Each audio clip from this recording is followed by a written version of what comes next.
दोस्तों, क्या सोना अभी और गिरेगा या यहीं से खरीदने का मौका है? क्या चांदी में आई बड़ी गिरावट एक जाल है या असली अवसर? क्या ईरान इजराइल युद्ध के पीछे छिपा है अरबों डॉलर का खेल? और सबसे बड़ा सवाल, क्या आम निवेशक फिर से फंसने वाले हैं?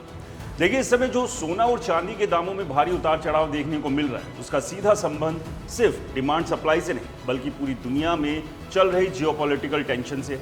खासतौर पर पश्चिम एशिया में बढ़ते तनाव, ईरान, इजराइल और अमेरिका के बीच ने बाजार को पूरी तरह अस्थिर कर दिया। जब भी दुनिया में युद्ध जैसी स्थिति बनती है तो निवेशक सुरक्षित निवेश की तरफ भागते हैं, जिसे सेफ हेवन एसेट कहा जाता है, और इसमें सबसे ऊपर नाम आता है सोने का। लेकिन इस बार जो ट्रेंड दिख रहा है वो थोड़ा उल्टा है। सोना ऊपर जाने के बजाय दबाव में है। इसका कारण समझना बहुत ज़रूरी है। जब युद्ध की आशंका बढ़ती है तो क्रूड ऑयल की कीमतें तेज़ी से बढ़ती हैं। अभी हाल ही में क्रूड ऑयल 110 से 115 प्रति बैरल तक पहुंच गया था। अब जब तेल महंगा होता है तो पूरी दुनिया में महंगाई बढ़ने लगती है। ऐसे में सेंट्रल बैंक्स ब्याज दरें बढ़ाने की ओर जाते हैं, और जब ब्याज दरें बढ़ती है तो सोना, जो कि एक नॉन इंटरेस्ट बेयरिंग एसेट है, उस पर दबाव आ जाता है। यानी निवेशक सोने से पैसा निकालकर बॉन्ड्स या दूसरे हाई रिटर्न इंस्ट्रूमेंट्स में लगाने लगते हैं। अब सवाल ये उठता है कि क्या अभी वेट एंड वॉच करना चाहिए या खरीदारी करना सही होगा?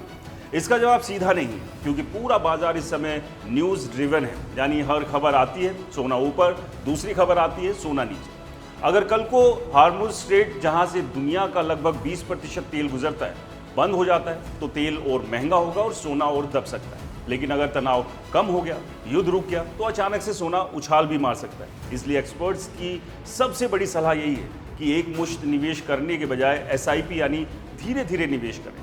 मान लीजिए आपके पास 5 लाख रुपए है, तो उसे एक साथ लगाने के बजाय हर हफ्ते, हर 10 दिन में थोड़ा थोड़ा निवेश करें। इससे आपका एवरेज प्राइस बेहतर होगा और जोखिम भी कम होगा। अब बात करते हैं सराफा बाजार की। क्या सुनार खुश है? जवाब है हाँ।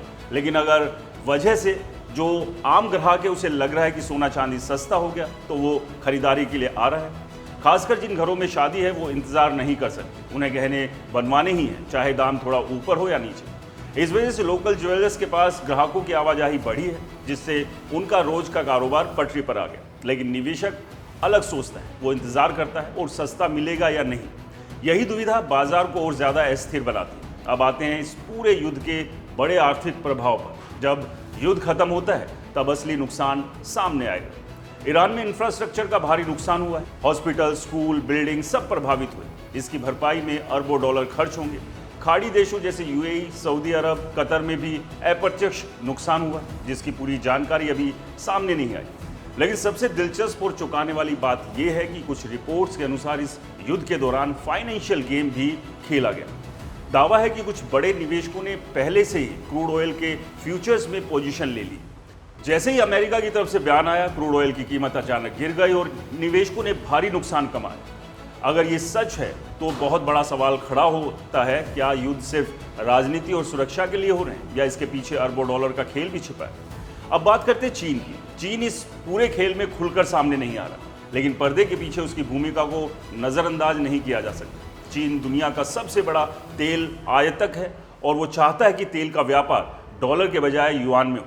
ईरान ने भी संकेत दिए थे, अगर युआन में ट्रेडिंग होगी तो उनके जलमार्ग खुले रहेंगे। इसका मतलब साफ है, चीन इस संकट को एक मौके के रूप में देख रहा है ताकि डॉलर की पकड़ को कमज़ोर किया जा सके। लेकिन चीन की असली स्थिति क्या है, ये जान पाना मुश्किल है, क्योंकि वहाँ की जानकारी पूरी तरह से कंट्रोल में रहती है।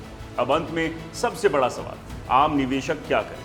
सच्चाई ये है कि ऐसे समय में परफेक्ट टाइमिंग नाम की कोई चीज़ नहीं होती। अगर आप निवेश करना चाहते हो तो धीरे धीरे करें, अपने फाइनेंशियल एडवाइज़र से सलाह लें और खबरों के आधार पर जल्दबाजी में फैसला ना लें, क्योंकि इस समय बाजार में जो दिख रहा है वो पूरी सच्चाई नहीं है। इसके पीछे बहुत बड़े खेल चल रहे हैं जो आम आदमी को दिखाई नहीं देते। दोस्तों, आपको क्या लगता है, आने वाला समय सोने और चांदी के लिए कैसे रहने वाला है? हमें कमेंट्स कर बताएं। वीडियो पसंद आया हो तो इसे लाइक करें, शेयर करें और हमारे चैनल को सब्सक्राइब, फॉलो करना बिल्कुल ना भूलें। और हाँ दोस्तों, ये वीडियो जानकारी के लिए, यहाँ निवेश की सलाह बिल्कुल नहीं, इसलिए जहाँ भी निवेश करें सोच समझ के निवेश करें। नमस्कार।